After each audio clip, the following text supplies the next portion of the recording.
Greetings, Frederick Riddle here with another episode of Christian News and Views. This is episode 260, and this is Friday Recap. Well, this past Monday, the ceasefire kind of got guess you could call it a wake-up call. Israel launched waves of lethal airstrikes and cut off all aid into Gaza. And then the quote was, until further notice.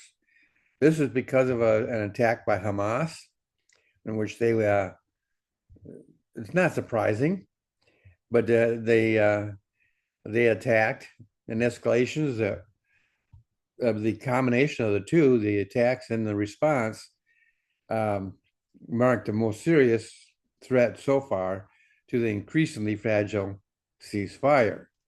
Two Israeli soldiers, including an officer, were killed in a Hamas attack. Palestinian officials said at least 28 people died in the retaliatory airstrikes. Israeli fire also killed 3 people near the ceasefire on Monday, medics said. Um, After this, Vice President Vance arrived in Israel, and he's been working throughout ever since then. I believe he's now headed back home. But he was able to calm things down, get the situation, and I think it looks like the ceasefire has been restored. But the truth is, the untrustworthiness of the Hamas was front and center. If this ceasefire holds, and it's going to require great patience of both the United States and Israel, plus the help of surrounding Arab countries to keep that peace, to keep that process going. Also on Monday, I talked about President Trump. He suggested that Ukraine may end up having to accept a divided country. I didn't mention it then, but since then I've been thinking about this, and it makes me think of Korea. Korea is divided. You have a communist North Korea and a free South Korea. And it's been that way for a long time, decades. Um, Really, you have to go back to the Korean War, which is in the 1950s.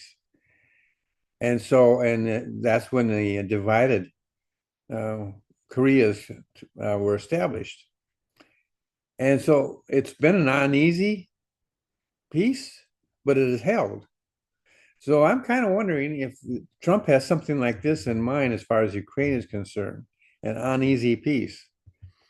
When you're dealing with communists, it's never going to be easy.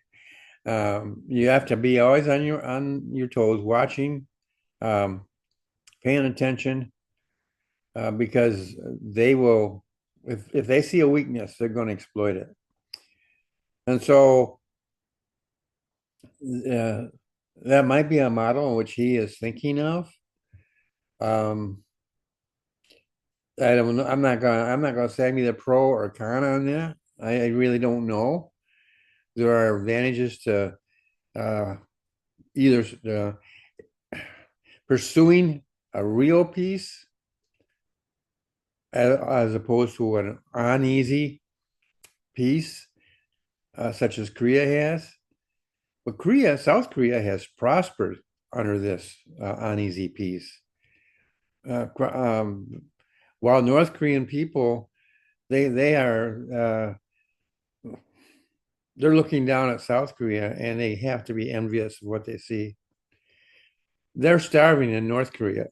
The people are, not the wealthy, not the government people, but the common people are starving both physically and spiritually. In South Korea, you have this prosperous economy, a growing economy. You also have the church. They have some of the biggest churches in the world there in South Korea. And so that in itself doesn't mean it's strong, but it does seem to indicate that there is a spiritual um, uh, passion there, a spiritual. Uh, Perhaps God Himself is working there to really create a revival of people who are um, on fire for the Lord.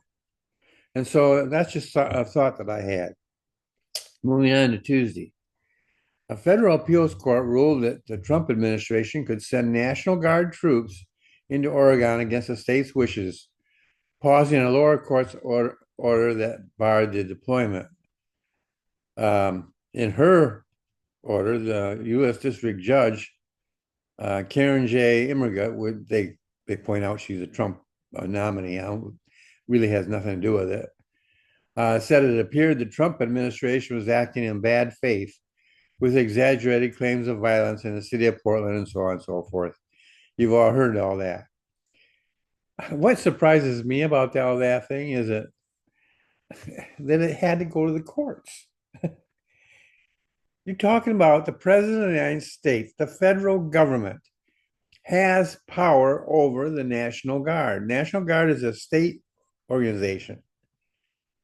But the president can order the National Guard in.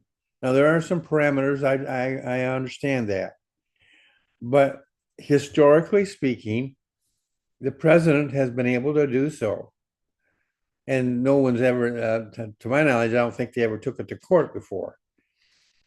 So I'm surprised. But continuing on in this matter, in the matter of the courts versus the president, I have noted, and I don't know if anybody else has noted this, but I have noted that time after time, the lower courts have been partisan driven. But when the case starts advancing upward through the court system, there is a stricter adherence to the Constitution of the United States. This is good and right in showing that our system does work. But the truth of the matter is, I would like to see a respect for the true Constitution in the lower courts as well. Not the imagined Constitution of the left, but the written and existing Constitution of our founders. Now, I don't really care if the judge is appointed by Trump, Biden, Obama, Roosevelt, George Washington. I don't care. What matters is that they adhere to the letter and the spirit of the Constitution. And I also talked about the future of Hamas. I didn't have much to say then. I still don't have much to say. I think I've said everything I can. I think that if the surrounding Arab community wants to see peace, they're going to have to deal with Hamas, and they're going to have to oversee its death. That may be rough to say, but that's what I said before, and I'll stick to that. On Wednesday, President Trump we talked about President Trump on Tuesday afternoon hosted a Republican senators for a Rose Garden lunch as the government shutdown hit its 3-week mark with no end game in sight. The Schumer shutdown is something that is very serious. And while they're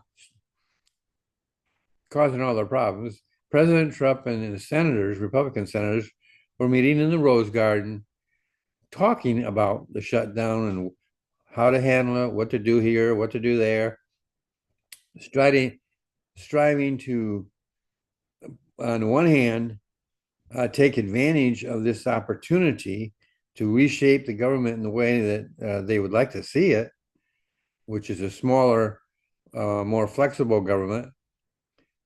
But at the same time, trying to ease the pain on the people of the nation. And I haven't, to be honest with you, I haven't really seen any pain here.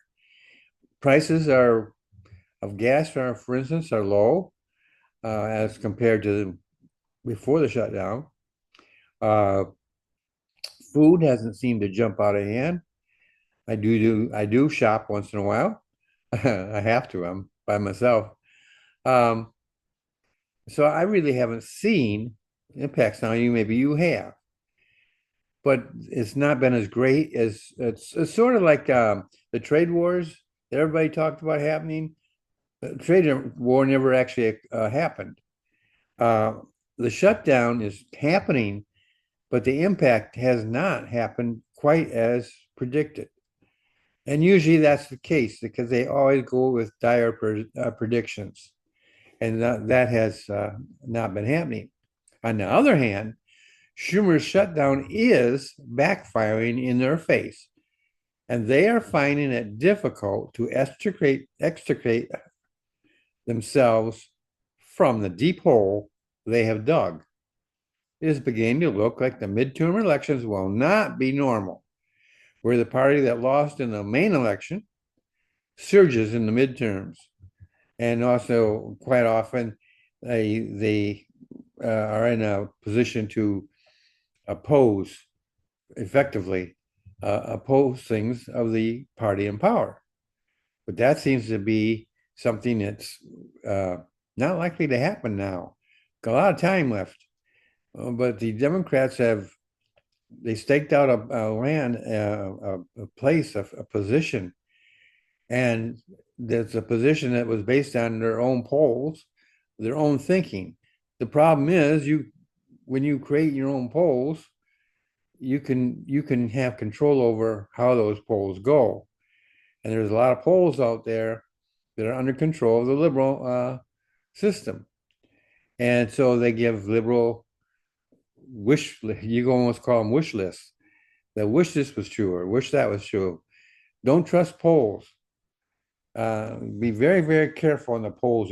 And here's one piece of advice that's free, and I'll just give it to you. If you're going to look at a poll, look at who they're polling. Is it one particular group of people? A lot of times these polls look at people who are not even citizens, or they may be citizens, but they are not registered. And they may be registered, but they don't have a history of voting. Those polls are usually wrong. You want to look at polls that are based on likely voters and on both sides, really concludes all three sides, liberals, conservatives, and independents. Then you get a closer look. On Thursday, Bible Talk, we talked about cults again. I called it Cults 2. And I took another look at them. This time I looked at Seventh-day Adventists, and I talked about them. Then after that, I looked at the Unification Church, talked about them, who founded them, their key writings, their view of death. Christian Science, I talked about that. And I talked about the Unity School of Christianity, which is one I had not really heard of before until I started researching this. So those are cults. We've already done about 7 different cults so far, and we have some more to do. And so that's it for this week. I hope this has been a time in which you have benefited this past week, that you found interest, what I passed on to you and my opinion to be something that at least gives you something to chew on, something to think about. I always try to inform you, encourage you, and inspire you. Hopefully, I've done something along that line. And I look forward now to seeing you in next week's episodes. You have a great day.